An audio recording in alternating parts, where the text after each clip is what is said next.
માંજલપુર પેટા ચૂંટણી બાદ પોલીસ સ્ટેશનમાં હોબાળો, યુવતીના પરિવાર અને ભાજપના નેતાઓ વચ્ચે ઘર્ષણ, પોલીસે સંભાળી સ્થિતિ। વડોદરાની માંજલપુર વિધાનસભા પેટા ચૂંટણી દરમિયાન રાજકીય ગરમાવો મતદાન પૂરતો સીમિત રહ્યો નહોતો। મતદાન બાદ માંજલપુર પોલીસ સ્ટેશનમાં યુવતીના પરિવાર અને ભાજપના નેતાઓ વચ્ચે ઉગ્ર બોલાચાલી બાદ મારામારી સર્જાતા અફરાતફરીનો માહોલ સર્જાયો હતો। સમગ્ર મામલે પોલીસે દરમિયાનગીરી કરીને પરિસ્થિતિ કાબૂમાં લીધી છે અને કાયદેસરની કાર્યવાહી હાથ ધરી છે। વડોદરાની માંજલપુર વિધાનસભાની પેટા ચૂંટણી દરમિયાન સવારથી જ વિવિધ સ્થળોએ ભાજપ અને કોંગ્રેસના કાર્યકરો વચ્ચે તંગદિલીનો માહોલ જોવા મળ્યો હતો।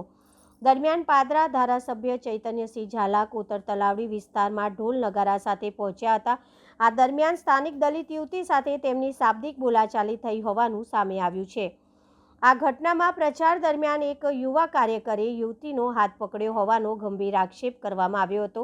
ત્યારબાદ યુવતીના પરિવારજનોએ માંજલપુર પોલીસ સ્ટેશનમાં પહોંચીને ફરિયાદ નોંધાવવાની પ્રક્રિયા શરૂ કરી હતી। ઘટનાની જાણ થતાં કેટલાક ભાજપના નેતાઓ પણ પોલીસ સ્ટેશન પહોંચ્યા હતા। આ દરમિયાન યુવતીના પરિવાર અને ભાજપના નેતાઓ વચ્ચે ઉગ્ર બોલાચાલી થઈ હતી, જે બાદ મામલો મારામારી સુધી પહોંચ્યો હતો। પોલીસ સ્ટેશન પરિસરમાં જ સર્જાયેલા આ હોબાળાના પગલે થોડાક સમય માટે અફરાતફરીનો માહોલ સર્જાયો હતો। પોલીસે તાત્કાલિક વચ્ચે પડી બંને પક્ષોને અલગ કર્યા હતા અને પરિસ્થિતિને કાબૂમાં લીધી હતી। સમગ્ર મામલે ફરિયાદના આધારે કાયદેસરની કાર્યવાહી અને તપાસ શરૂ કરવામાં આવી છે। આ ઘટનાએ પેટા ચૂંટણી દરમિયાન કાયદો અને વ્યવસ્થાની સ્થિતિ તેમજ ચૂંટણીના માહોલ અંગે અનેક સવાલો ઊભા કર્યા છે। જો કે આ મામલે પોલીસ તપાસ બાદ જ સમગ્ર ઘટનાની હકીકત સ્પષ્ટ થશે। करवाया था कंप्लेंट पाछी खेचावा અને પોલીસ કશું નથી કરી શકે। આનાથી વધારે તમે લાચારી શું કહેશો આ લોકશાહીમાં? એ જે જેના ઘરમાં ઘૂસીને ગયા હતા એ તો વિષય હમણાં મને જાણવા મળ્યો, પણ ખૂબ ગંભીર વિષય કહેવાય।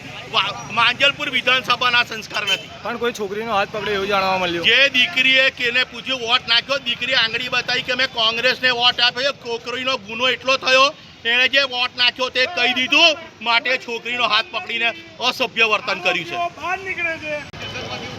પોલીસ સ્ટેશનમાંથી ઉચકીને આરોપીને છોડાઈ ગયા। જો આનાથી વધારે શું લુખ્ખાગીરી કહેવાય યાર? એટલે અમે ભાજપને વોટ આપ્યા હતા, અમે અમારી બહેનો અને માતા બહેનોને સુરક્ષિત કરવા વોટ આપ્યા હતા। આજે આ પ્રચારના બહાને આચાર સંહિતાનો ભંગ કરીને આ છોકરીનો હાથ પકડી લેતા હોય, આટલી નફ્ફટ અને નાલાયક ભાજપ ના હોય।